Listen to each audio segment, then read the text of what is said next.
Mesdames et messieurs, bonjour et bienvenue donc à vous dans cette édition de votre journal de 22 heures. Voici les principaux titres.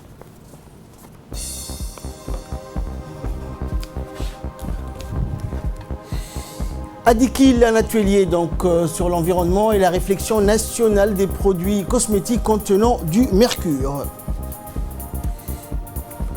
Et au Royaume-Uni, donc Boris Johnson, le Premier ministre, lance un appel au rassemblement. Bonsoir à tous et merci de nous rejoindre pour cette nouvelle édition. Le ministère de l'Éducation nationale, de la formation professionnelle en étroite collaboration avec la mairie de la ville de Djibouti et la banque East Africa a dans le dessein d'optimiser la totalité du temps que l'élève a confié à l'école, donc préserver la sécurité des enfants, éviter que les élèves fassent l'école buissonnière, instituer une nouvelle mesure intitulée « Zéro élève durant le cours dehors ». Celle-ci consiste à ne plus autoriser l'élève, quel que soit l'ordre d'enseignement, à sortir de l'établissement jusqu'à la fin des cours. Et c'est le 27 septembre dernier, donc 2017, que la maire de la ville de Djibouti avait organisé une réunion avec les vendeuses ambulantes devant les établissements scolaires. Et pour accompagner donc et mieux asseoir cette nouvelle initiative, il s'est avéré indispensable d'installer les buvettes à l'intérieur des établissements scolaires afin que les élèves n'aient plus besoin de sortir pour étancher leur soif et prendre leur goûter et par conséquent leur permettre pendant les moments de pause de s'acheter sur place les boissons et autres produits propres à la consommation. Et à cette fin, la mairie de la ville de Djibouti, partenaire du MENFOP et de East Africa Bank, a organisé en coopérative binôme les dames qui vendent les produits divers aux déventures d'établissements scolaires. L'objectif étant d'une part de contribuer à l'amélioration de la situation des femmes vendeuses installées devant les établissements scolaires publics de la ville de Djibouti et d'autre part à sécuriser l'hygiène et la nourriture des aliments vendus dans les établissements publics. Ce projet pilote donc de l'organisation des femmes vendeuses de beignets par la mise en place des G-shops à l'intérieur des établissements scolaires a été conjointement organisé par la mairie de la ville de Djibouti, le ministère de l'Éducation nationale et de la formation professionnelle en partenariat avec la police nationale et la banque East Africa Bank. Et dans son intervention prononcée donc à l'occasion de ces remises de clés de ces nouvelles buvettes installées dans les établissements scolaires, le proviseur du lycée technique de Gabod, Yasser Ali Abdo, a remercié donc le ministère de l'Éducation nationale et la mairie ainsi que East African Bank pour ce geste fort louable à l'endroit des vendeuses ambulantes djiboutiennes. On l'écoute. Nous sommes là aujourd'hui, comme vous le voyez, à la remise des prix. La remise plutôt des clés aux bénéficiaires de ces buvettes qui ont été construites et fabriquées en participation avec la mairie, bien sûr la Banque Est Africa et le ministère de l'Éducation nationale, le MENFOP, qui va participer à l'initiative qui a été prise par notre ministère depuis un certain moment, la politique dit zéro élève dehors. Et ces stands ou bien ces buvettes vont permettre aux élèves de s'abreuver, d'acheter tout ce qu'ils veulent à l'intérieur de l'établissement. Et ils n'ont plus droit à sortir vers l'extérieur.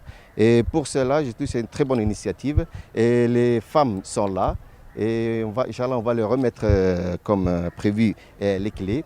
Et une convention a été signée entre les deux partenaires, à savoir la mairie de Djibouti et les personnes concernées pour ces stands. Et à l'issue de cette cérémonie, dans une interview qu'il nous a accordée, Mohamed Abdi Ghedi, le conseiller technique du ministre de l'Éducation nationale et de la formation professionnelle, a rappelé les différents objectifs de cette initiative. On l'écoute. Ce matin, le ministère de l'Éducation nationale et de la formation professionnelle, la mairie de Djibouti ainsi que East Africa Bank ont procédé ce matin à la remise des clés aux dames qui vont exploiter les buvettes qui ont été installées à l'intérieur des établissements scolaires. 3 établissements ont été concernés par cette première phase, à savoir le lycée de Djibouti, le lycée industriel de Gabod, ainsi que le lycée général de Gabod. Cette cérémonie de remise de clés fait suite à l'initiative qui a été prise par le ministère de l'Éducation nationale et qui consistait, intitulée « Zéro enfant en dehors des établissements pendant les heures de cours ». Alors, l'objectif poursuivi par cette initiative est triple.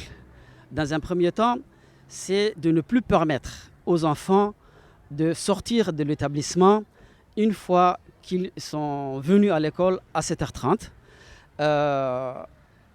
Cette initiative consiste à mieux contrôler le mouvement des enfants, mais également l'enfant est sous la responsabilité du ministère de l'Éducation nationale de que les parents déposent leurs enfants devant l'établissement. Ensuite, par le passé, au cas où un enseignant s'absenterait, serait malade, les enfants sortaient de l'établissement.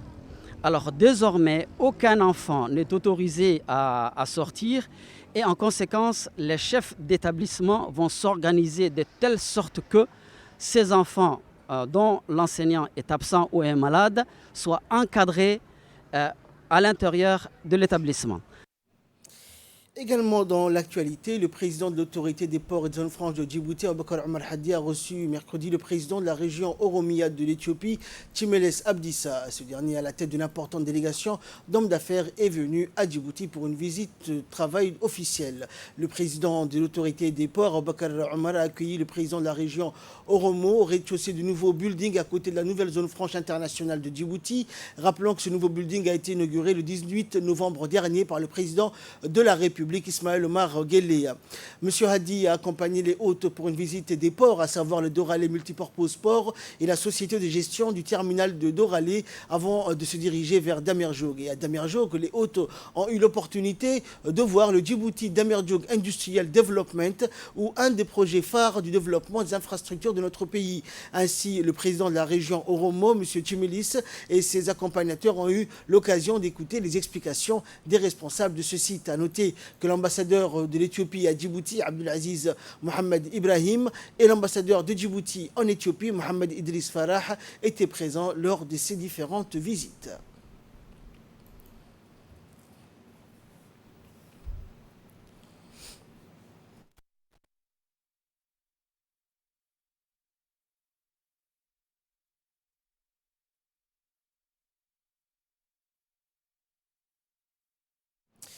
Le directeur général du système de la communauté portuaire de Djibouti, plus connu sous son acronyme anglais de DPCS, Warsama Mohamed, et celui de Doralé Multipurpose Port, Wahib Daher, ont tenu une réunion d'information et de sensibilisation mercredi et jeudi dernier à Addis Abeba en Éthiopie. Ces deux responsables de la communauté portuaire djiboutienne, à savoir la DPCS et le DMP, se sont assis avec la communauté logistique éthiopienne afin de démontrer les dernières fonctionnalités de suivi des camions et cargaisons éthiopien sur la plateforme de communauté portuaire, la DPCS. Ce système de traçage permettra désormais aux transitaires et transporteurs éthiopiens de suivre la progression de leurs camions et leurs cargaisons dans les ports et le corridor de Djibouti depuis leur bureau en Éthiopie. Rappelons que sous la gestion de l'autorité des ports, la DPCS est un système en ligne permettant de coordonner les différents processus liés à l'importation et exportation via les ports, les aéroports, la voie ferrée et le corridor.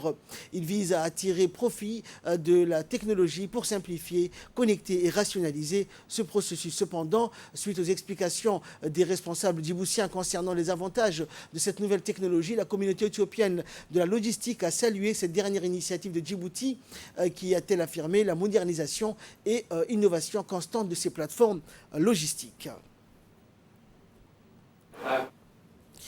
Également dans l'actualité, l'association Shimbir Malaiko a procédé à la distribution de vivres à plus de 11 familles qui ont tout perdu lors de l'incendie de quartier 7.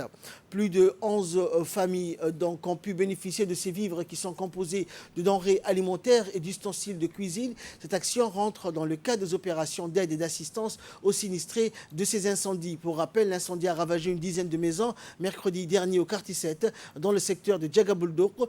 Fort heureusement, on ne déplore aucune victime à l'heure actuelle, mais une dizaine d'habitations ont été complètement ravagées. On ne connaît pas pour l'heure les causes de l'incendie, mais une enquête a été ouverte dans ce sens. Autre nouvelle du pays, la réflexion nationale sur les risques potentiels de l'utilisation des produits cosmétiques contenant du mercure sur la santé et sur l'environnement pour les régions de l'intérieur et les communes de la ville de Djibouti se poursuit au sud du pays. En effet, au titre de ce vaste programme de réflexion lancé par le ministère de l'Environnement et de l'Urbanisme en collaboration avec le ministère de la Santé, en novembre dernier, un atelier de concertation et de sensibilisation sur cette thématique s'est tenu dans le conseil régional de la région du Dikil. Cet atelier a vu la participation des associations des femmes et des autorités de la région de Dikil. Donc cet atelier s'inscrit à la planification des actions pour l'application des mesures requises pour donner effet aux articles liés à la santé de la Convention de Minamata et de traiter efficacement au niveau national les aspects sanitaires des problèmes que peuvent poser les produits chimiques et les déchets, notamment le mercure, en particulier pour les populations vulnérables et surtout pour les femmes et les enfants. Écoutons pour plus de précision les explications du responsable au ministère de l'Environnement, M. Mohamed Elmi, coordinateur national projet Mercure. Nous aimerions vous remercier pour l'accueil chaleureux qui nous a été réservé ce matin à Dikil, la ville de l'Unité. L'atelier qui nous réunit aujourd'hui a une importance cruciale pour la population et particulièrement pour la gente féminine de notre pays. On va plus parler aujourd'hui de la Convention de Minamata et d'une substance chimique qui s'appelle le mercure, qu'on retrouve dans le produit courant que nous avons dans les maisons, dans les hôpitaux. Le mercure se trouve, comme vous le savez, dans le thermomètre, dans le pile que nous utilisons pour le télécommande et autres. Ces substances ont été utilisées pour accompagner la vie courante de la société. Sauf que ces produits ont aussi des effets néfastes sur la santé et sur l'environnement. On retrouve ces substances chimiques, dans les produits cosmétiques qui sont utilisés pour éclairer la peau à de fortes doses. Au niveau du ministère de l'Environnement, nous avons mis en place un programme de sensibilisation en collaboration avec le ministère de la Santé pour sensibiliser les risques néfastes des produits cosmétiques contenant du mercure. Et nous avons commencé ce programme à Obok, puis à Tajora. Aujourd'hui, nous sommes à Dikil pour partager les expériences avec vous, les utilisatrices de ces produits, les vendeuses de ces produits, et vous montrer quels sont les risques qu'on peut avoir en utilisant ces produits cosmétiques. Il faut savoir que c'est une première étape pour sensibiliser. Il y aura d'autres programmes de renforcement des capacités qui vont suivre jusqu'à aller à mettre en place une législation nationale pour interdire l'importation de produits cosmétiques dont la teneur au mercure est supérieure à 1 ppm, le taux fixé au niveau de l'OMS et au niveau de la Convention de Minamata. L'Agence nationale des personnes handicapées a procédé à un atelier du processus d'élaboration de la stratégie nationale du handicap dans la région de Dikil. L'opération de vulgarisation de la stratégie nationale du handicap aux personnes handicapées coïncide avec le processus de révision de la SCAP 2015-2019 et de la planification d'une nouvelle stratégie de développement socio-économique sur la période 2020-2024 avec l'impérieuse nécessité de prendre en compte la dimension handicap comme marqueur transversal dans tous les axes stratégiques. La nouvelle feuille de route en matière de politique de handicap s'inscrit également dans le contexte de l'adoption récente par le gouvernement de la stratégie nationale de protection sociale qui fait ressortir la dimension handicap comme une priorité. Plus spécifiquement, il s'agit entre autres de promouvoir la participation, le rôle des personnes handicapées et également de faire progresser le programme de développement durable à l'horizon 2030. Cet atelier s'est clôturé par des échanges et débats des personnes handicapées des régions afin de récolter des informations fiables. Et dans le cadre de la célébration des 16 jours d'activisme, l'Union nationale des femmes djiboutiennes en partenariat avec le Haut Commissariat aux réfugiés a organisé le 11 décembre dernier au niveau du village de Markazi à Obok une activité de gratification des comités de lutte contre les violences basées sur le genre de l'UNFD. Le but de cette activité était de distribuer des gilets et des badges au comité de VBG. Cet événement a été marqué par la présence des points focaux des partenaires des réfugiés, comité exécutif des réfugiés, président du village, association des femmes, divers comités existants. Cette activité a eu lieu sous la supervision du coordinateur de projet de lutte contre les violences basées sur le genre de l'UNFD.